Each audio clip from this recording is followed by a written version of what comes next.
sostienici con un gesto di bontà è lo slogan della 22esima giornata nazionale che si svolgerà in tutte le piazze, in tutte le diocesi italiane il prossimo fine settimana, sabato 16 e domenica 17 marzo.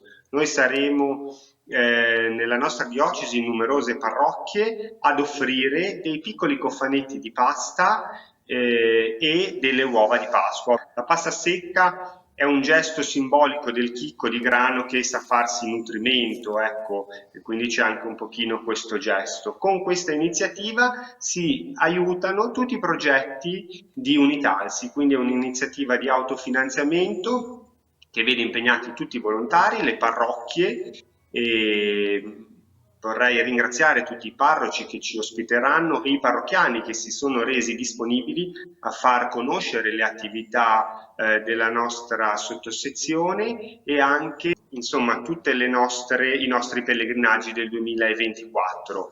È un momento appunto per far conoscere la nostra associazione, ma anche per avvicinare le persone alla nostra associazione.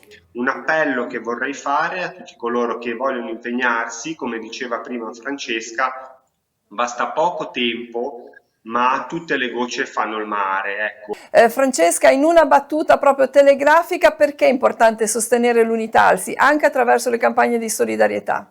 Perché non si può stare da soli, abbiamo bisogno uno dell'altro e questo è un modo per essere vicini.